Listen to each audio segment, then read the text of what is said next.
kasus korupsi itu hanya tebang pilih, hanya tajam kepada PDI Perjuangan, padahal bukti-bukti yang ada di pengadilan fakta hukum itu nggak ada, maka waktunya kita bisa bongkar-bongkaran kasus korupsi yang benar-benar melibatkan pejabat negara. Bukannya seharusnya disampaikan lebih awal? Kalau memang Anda udah punya bukti-bukti korupsi, kenapa baru sekarang? Ya. Kalau ini terjadinya misalnya bukan tahun 2024, tapi 2023, 2022, ya diungkapkanlah. Mestinya semua indikasi korupsi itu dibongkar. Bukti-bukti itu ada di Mas Hasto, kemudian juga videonya juga ada di Mas Hasto. Lebih dari satu kasus? Ya, dan itu juga beberapa dokumen juga dititipkan kepada Ibu Koni. Waktu Ibu Koni datang ke Indonesia, kemudian kembali ke Rusia, itu diselamatkan, dititipkan kepada Ibu Koni dan dibawa ke Rusia. Bu Koni itu baru tahu sekarang. Dia bukan dari dulu udah tahu ini. Yang bilang udah tahu itu adalah Pak Hasto. Betul. Ya, Pak Hasto membawa ke Bu Koni di Rusia dengan alasan nih ya, yang disampaikan Bu Koni adalah bahwa maka diselamatkan di Rusia. Tapi pertanyaan saya sama. Kenapa nggak dari dulu itu kan? Kenapa nggak dibuka di sini? Kalau yang tersangka, yang terduga itu kritis terhadap kekuasaan, terhadap Jokowi, langsung sprint, cepat-cepat saksi dipanggil melakukan penggeledahan. KPK tiba-tiba sprint nih. Selama 4 tahun sebetulnya KPK ingin membongkar itu, tapi nggak bisa. Saya duga ini antara lain ada kaitannya dengan mantan ketua KPK yang bernama Firly Bahuri. Jadi ini selama 4 tahun teman-teman KPK itu ingin segera membongkarnya. Dan sejak tahun 2020, lagi-lagi koreksi saya kalau salah, memang nama Hasto sudah disebut. Kalau kita melihat pernyataan itu, memang sejak awal Hasto Kristianto itu ditarget, dikaitkan dengan kasus Harun Masiku, tapi tidak ada bukti-bukti yang menguatkan sehingga dia tidak bisa ditersangkakan. Saya cuma mau bilang bahwa dalam 4 tahun tersebut, dari tahun 2020 sampai 2024, pasti ada pihak-pihak yang dengan sengaja mencegah jangan sampai ini terbongkar. Begitu udah ganti ketuanya, ya Firly Bahurinya diganti, ketua yang baru, dan kemudian PDIP-nya sendiri tidak menjadi sebuah partai dominan, sprint. Selama ini ditahan-tahan, begitu dikasih kesempatan, sprint. Makanya saya katakan tadi, kalau kita baca rilis ketua KPK, bukan lagi persoalan kasus suapnya, tapi sudah bergeser kepada isu politik. Saya sih percaya dia salah. Sekarang KPK pun dengan sangat percaya diri bilang bahwa dia, Pak Hasto, kami nyatakan sebagai tersangka. Artinya mereka sudah punya cukup bukti nih. Jadi data-datanya cukup untuk membuat kita percaya Pak Hasto bersalah. Jadi ada berapa kasus kalau disebutkan? Lebih dari satu kasus pasti? Ya pasti lebih dari 5 kasus? Ya 5 kasus lebih itu. Apa yang dilakukan oleh Pak Hasto itu sebetulnya kurang tepat. Bahwa beliau itu selama ini sudah mengumpulkan bukti-bukti korupsi oleh para pejabat, tapi dia diamkan. Nah sekarang ketika kasus dia sendiri lagi rame, kemudian dia bilang bahwa saya akan bongkar nih. Kalau Anda memang punya data-data itu yang sangat kuat, yang seperti bom waktu, yang akan mengguncangkan Indonesia, nah kenapa itu selama ini Anda tutup-tutupi? Betul nggak kalau Anda menutup-nutupi informasi mengenai korupsi, dan Anda dengan sengaja menyembunyikannya di bawah meja, Anda turut bersalah dalam tindak korupsi tersebut. Dan juga dalam video itu ya ada dokumen disertakan juga, dan juga bukti-bukti yang lain lah. Video itu maksudnya pengakuan atau CCTV atau apa? Ya nanti kita tonton. Kalau saya bisa menjawab, itu ada puluhan video. Tapi nanti kita tunggu rilisnya saja. Yang menggunakan istilah skandal korupsi itu kalau nggak salah ya Pak Hasto sendiri atau Bu Koni atau Guntur ya. Cuman pertanyaan kita kan belum juga terjawab, yaitu mengapa atau tidak ditampilkan lebih awal, dihadirkan lebih awal, mengingat kalau betul ada dokumen atau bukti yang menunjukkan bahwa pejabat A, B, C itu korup. Tapi kalau saya menonton beberapa video itu ya bisa menggemparkan ya. Menunggu apa sih? Ya. Kenapa nggak dikirimkan? Ya semua tergantung kepada Sekjen PDI Perjuangan. Itu pertanyaan penting menurut saya. Apa yang ditakutkan dari mereka kalau mereka mengungkapkannya di sini sekarang? Dan tapi saya harus ingatkan juga kepada Pak Hasto dan terutama Bu Koni ya, kalau Anda dinyatakan sebagai orang yang dengan sengaja ikut terlibat dalam menyembunyikan informasi mengenai korupsi, saya khawatir Anda nantinya akan berpotensi untuk dituntut sebagai orang yang terlibat dalam penyembunyian informasi tentang korupsi.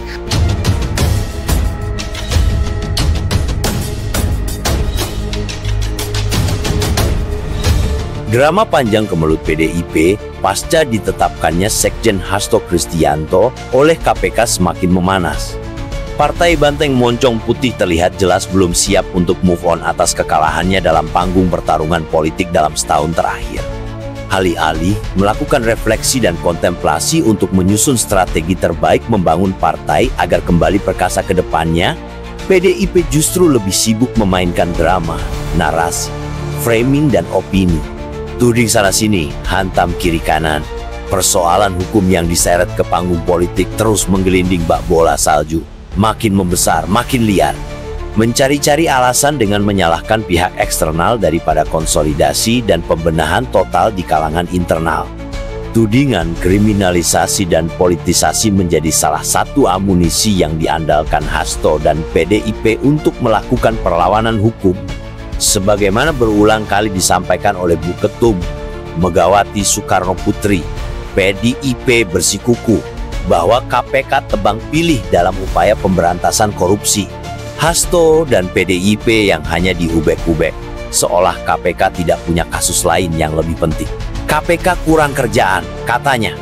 Framing usang yang selalu dimainkan oleh PDIP setiap kali partainya diterpa problema. Blame shifter, scapegoating, playing victim, pengalihan kesalahan, cari kambing hitam bermain jadi korban. Partai yang katanya pejuang ini kerap mengalihkan kesalahan kepada orang lain untuk menghindari tanggung jawab.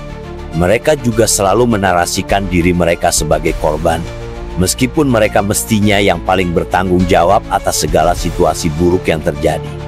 Lalu serta-merta menyalahkan pihak lain, padahal masalah mereka sendirilah yang sebenarnya menjadi penyebabnya.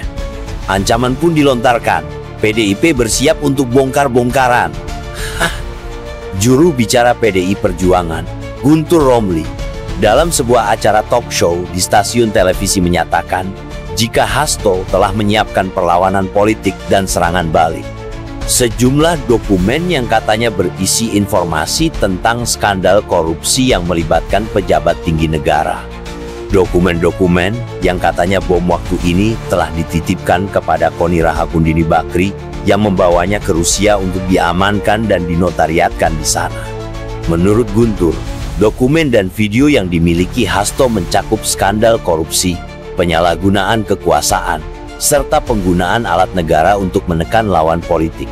Pihak PDIP mengancam bakal segera mempublikasikan video-video tersebut sebagai bentuk perlawanan terhadap apa yang ia sebut sebagai rekayasa hukum dan kriminalisasi terhadap Hasto. Bakal bombastis dan siap mengguncang dunia politik kita, karena ini lebih dahsyat dari Watergate yang pernah terjadi di Amerika, katanya. Ancaman Guntur Romli dibantah oleh Ade Armando, akademisi sekaligus politisi Partai Solidaritas Indonesia, mantan koleganya sebelum dirinya bergabung ke PDIP. Ade mempertanyakan, jika dokumen yang berisi informasi korupsi sangat penting itu memang benar-benar ada, kenapa baru dibuka sekarang? Kenapa tidak dari dulu? Pertanyaan menohok dari Ade yang membuat Guntur Romli tergagap-gagap tak bisa menjawab. Skakmat. Menurut Ade, apa yang dilakukan oleh Hasto dengan menyimpan dokumen penting dan menjadikannya sebagai bom waktu untuk melakukan perlawanan politik atas kasus yang menjeratnya adalah sebagai tindakan yang tidak tepat. Kalau Anda menutup-nutupi dan menyembunyikan informasi mengenai kasus korupsi, apalagi kasus besar seperti Hasto ini, Anda turut bersalah dalam kasus korupsi, kata Ade. Ade berharap Hasto dan Koni segera membongkar isi dokumen itu dan dilaporkan ke penegak hukum, seperti KPK misalnya. Karena perjuangan dalam memberantas korupsi di negeri ini sangatlah berat. Seluruh elemen harus bekerja bersama, berkontribusi aktif dan berperan serta, tidak hanya mengandalkan institusi penegak hukum. Mengenai tudingan kriminalisasi politik dan tebang pilih dengan membidik PDIP sebagai target, Guntur Romli membeberkan fakta. KPK langsung sprint alias lari cepat dalam kasus Hasto ini. Contoh terbaru, penggeledahan rumah Hasto di Bekasi oleh penyidik KPK beberapa hari lalu.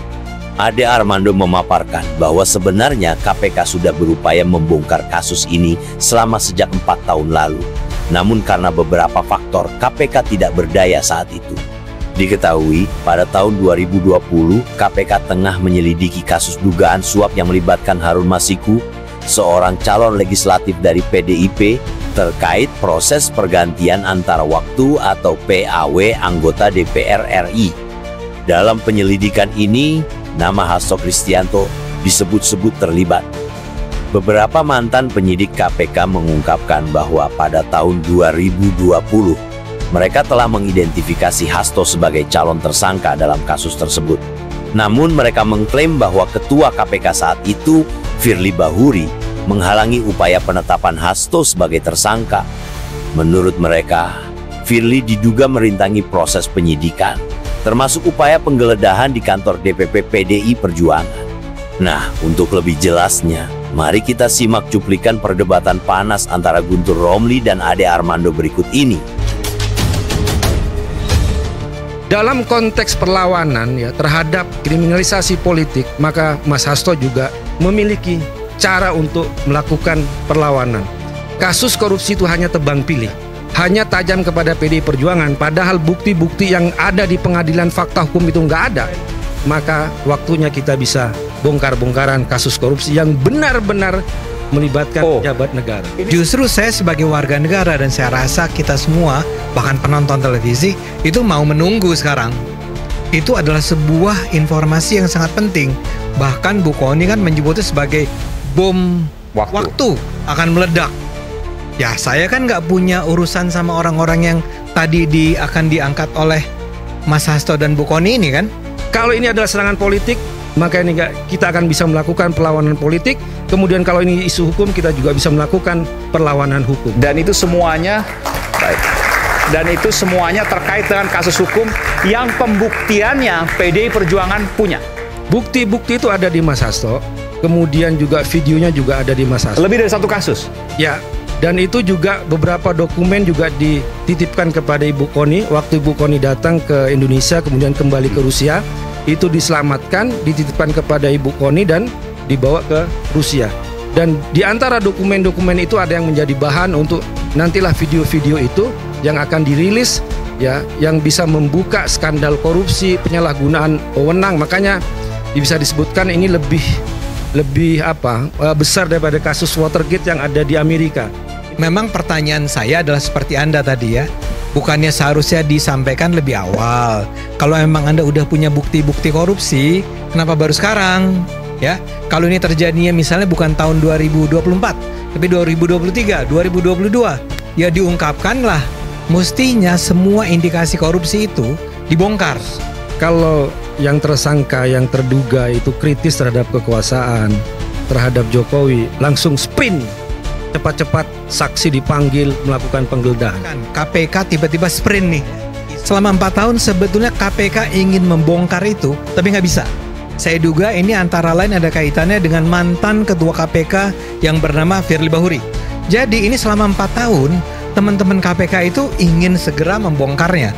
Karena mereka merasa punya informasi yang cukup bahwa something terribly wrong terjadi nih dalam kasus Harun Masiku. Dan sejak tahun 2020, lagi-lagi koreksi saya kalau salah, memang nama Hasto sudah disebut. Kalau kita melihat pernyataan itu, memang sejak awal Hasto Kristianto itu ditarget, dikaitkan dengan kasus Harun Masiku, tapi tidak ada bukti-bukti yang menguatkan sehingga dia tidak bisa ditersangkakan. Sebutkan, kalau seandainya Mas Hasto sebagai sekjen pada waktu itu yang berkuasa, nggak akan ada kasus Harun Masiku, itu gimana penjelasan? Setuju, saya cuma mau bilang bahwa dalam 4 tahun tersebut, dari tahun 2020 sampai 2024, ya pasti ada pihak-pihak yang dengan sengaja mencegah jangan sampai ini terbongkar. Karena buktinya adalah sekarang begitu udah ganti ketuanya, ya Firly Bahurinya diganti, ketua yang baru, dan kemudian PDIP-nya sendiri tidak menjadi sebuah partai dominan, sprint. Dan itu menurut saya ya biasa-biasa aja. Selama ini ditahan-tahan, begitu dikasih kesempatan, sprint. Makanya saya katakan tadi, kalau kita baca rilis ketua KPK, bukan lagi persoalan kasus suapnya, tapi sudah bergeser kepada isu politik. Yang ditersangkakan adalah Hasto Kristianto selaku sekjen PDI Perjuangan.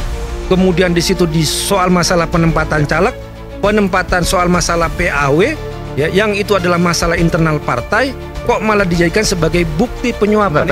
Saya sih percaya dia salah, tapi kan saya percaya belum tentu benar. Kok bisa percaya dari mana? sekarang KPK pun dengan sangat percaya diri bilang bahwa dia, Pak Hasto, kami nyatakan sebagai tersangka. Ya, artinya mereka sudah punya cukup bukti nih untuk mengatakan bahwa Pak Hasto tersangka. Karena itu saya percaya. Saya nggak mau skeptis dengan apa yang dikatakan oleh KPK dong. Jadi data-datanya cukup untuk membuat kita percaya Pak Hasto bersalah. Nah, Kita konteksnya adalah pemilu, pilpres kemarin juga pemilu dan pilpres. Kemudian setelahnya dalam konteks juga adalah pilkada dan juga sebelum-sebelumnya. Jadi ada berapa kasus kalau disebutkan? Lebih dari 1 kasus pasti? Ya pasti lebih dari 5 kasus? Ya, 5 kasus lebih itu. Lebih dari 5 kasus bahkan, ini Video luar biasa puluhan. ini. Videonya puluhan. apa yang dilakukan oleh Pak Hasto itu sebetulnya kurang tepat. Bahwa beliau itu selama ini sudah mengumpulkan bukti-bukti korupsi oleh para pejabat, tapi dia diamkan. Nah sekarang ketika kasus dia sendiri lagi rame, kemudian dia bilang bahwa saya akan bongkar nih. Kalau Anda memang punya data-data itu yang sangat kuat, yang seperti bom waktu, yang akan mengguncangkan Indonesia, artinya itu adalah informasi-informasi besar, bukan informasi yang receh-receh, bukan informasi yang nggak penting. Ini pasti penting, pasti menyangkut nama-nama orang terkemuka. Nah, kenapa itu selama ini Anda tutup-tutupi? Dan kemudian bahkan saya sampai bertanya, betul nggak kalau Anda menutup-nutupi informasi mengenai korupsi, ya, dan Anda dengan sengaja menyembunyikannya di bawah meja, di bawah tempat tidur dan seterusnya, Anda turut bersalah dalam tindak korupsi tersebut. Kasih bayangan nih, kalau saja yang nanti akan diungkapkan oleh Pak Hasto adalah sebuah korupsi yang dilakukan oleh pejabat X pada tahun 2022, 2 tahun yang lalu, dan informasi tersebut dengan rapi ditutup oleh Pak Hasto sampai tidak diketahui oleh publik, dan baru sekarang dia ungkapkan bahwa pejabat X itu pada 2022 sebetulnya memperoleh gratifikasi sebesar 50 miliar rupiah. Menurut saya harusnya tahun 2022 itu diungkap kepada publik bahwa saya punya informasi nih mengenai Pak Ade Armando yang terima 50 miliar. Jika tidak diungkap dan baru diungkap sekarang ketika ada kasus, maka kalau itu dia diamkan, dia akan bisa masuk dalam kategori orang yang terlibat di dalam menyembunyikan informasi korupsi, dan itu adalah sesuatu yang terlarang dalam undang-undang korupsi.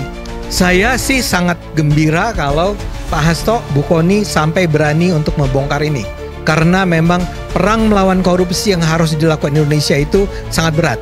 Jadi kalau ada orang-orang yang berani membongkar, maka kita akan menemukan, oh si Pak ini ternyata korup, si Pak ini ternyata korup, partai ini ternyata korup. Ya. Maka itu akan menimbulkan pengetahuan publik tentang betapa buruknya korupsi dan bisa menimbulkan efek jerah buat siapapun yang ingin melakukan korupsi di Indonesia. Jadi saya sih termasuk orang yang menunggu sekali nih, tolong dong Pak Hasto segera umumkan kepada publik. Ya. Tolong dong Bu Kony, jangan ditutup-tutup. apa yang disampaikan oleh Mas Hasto yang dikatakan bom waktu itu? Jawabannya Mas Guntur?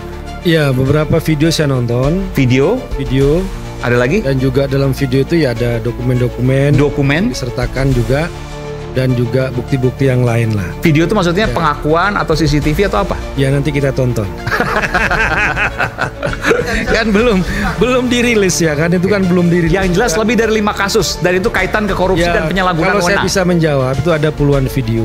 Puluhan video, Banyak, oke. ya persoalan yang diulas di situ, skandal korupsi pejabat baik yang masih menjabat ataupun yang sudah mantan, penyalahgunaan kewenangan, penggunaan hukum dan sebagainya untuk menyerang lawan politik. Termasuk saya tanya terkait dengan Pak Jokowi dan keluarga. Ya ada di situ, tentu saja pasti di situ ada. Tadi Pak Hasto mengatakan dia punya informasi-informasi mengenai skandal korupsi, yang menggunakan istilah skandal korupsi itu kalau nggak salah ya Pak Hasto sendiri atau Bu Kony atau Guntur ya. Cuman pertanyaan kita kan belum juga terjawab, yaitu mengapa itu tidak kunjung atau tidak ditampilkan lebih awal, dihadirkan lebih awal, mengingat kalau betul ada dokumen atau bukti yang menunjukkan bahwa pejabat A, B, C itu korup, kalau itu adalah menyangkut sesuatu yang menyangkut kepentingan publik, ya memang kalau dalam pandangan saya, betapapun saya adalah pecinta Pak Jokowi dan keluarganya, kalau ternyata dia itu korup, ternyata keluarganya korup, ya bongkar. sampaikan kepada publik. Setuju. Jangan disembunyikan. Yang tadi saya katakan, kalau itu disembunyikan, Anda sendiri ikut bersalah dong, ya. Karena saya tidak melihat ada alasan sedikit pun bagi mereka untuk khawatir menyampaikannya di Indonesia. Apakah mereka membayangkan sebuah cerita di mana begitu itu diungkap di Indonesia, dengan segera besoknya dia digerebek dan ditangkap dan ditangkap, ya? Karena itu nggak ada presidennya. Selama 10 tahun terakhir Pak Jokowi, itu mungkin kejadian dulu di eranya Pak Harto. Tapi kalau sekarang kan nggak pernah kejadian semacam itu. Apa yang mereka takutkan? Itu pertanyaan penting menurut saya. Apa yang ditakutkan dari mereka kalau mereka mengungkapkannya di sini sekarang? Tapi kalau saya menonton beberapa video itu ya bisa menggemparkan ya. Menunggu apa sih? Ya. Kenapa nggak dikirimkan? Ya semua sekarang? tergantung kepada Sekjen PDI Perjuangan. Apa yang beliau putuskan, kapan dirilis ya kita tunggu aja. Dan saya juga barangnya juga bukan di saya. Saya hanya Saya mendengar 3 yang disimpan, Mas Hasto, Mas Andi Wijayanto, dan Mbak Koni. Bu Koni itu baru tahu sekarang. Dia baru tahu sekarang. Dia bukan dari dulu udah tahu ini. Iya. Yang bilang udah tahu itu adalah Pak Hasto. Betul. Iya. Ya, Pak Hasto membawa ke Bu Koni di Rusia dengan alasan nih ya, yang disampaikan Bu Koni adalah bahwa karena mereka takut kalau ini dibukanya di Jakarta, nanti ada campur tangan KPK lagi. Karena dalam kasus ketika Pak Hasto pertama kali dipanggil ke KPK, ingat yang asistennya itu digerebek itu loh, bukan digerebek, diambil HP-nya Kusnadi. dalam Kusnadi ya. Karena itu dia bilang supaya jangan sampai itu terjadi, maka diselamatkan di Rusia. Tapi pertanyaan saya sama. Kenapa nggak dari dulu itu kan? Kenapa nggak dibuka di sini? Kita tidak bisa menghakimi seseorang itu bersalah hanya berdasarkan kepercayaan. Oh ini percaya, oke Ya. tadi. Tapi berdasarkan apa bukti yang Anda punya untuk menilai seseorang. Apa yang dikatakan oleh Pak Hasto itu menurut saya adalah sesuatu seperti ingin tanda petik mengancam ya. Jadi mengancam kalau saya sampai diperkarakan, saya sampai betul-betul ditersangkakan atau dinyatakan bersalah, saya akan bongkar kejahatan-kejahatan para pejabat yang selama ini saya tahu. Itu yang menurut saya sebenarnya tidak pantas dilakukan.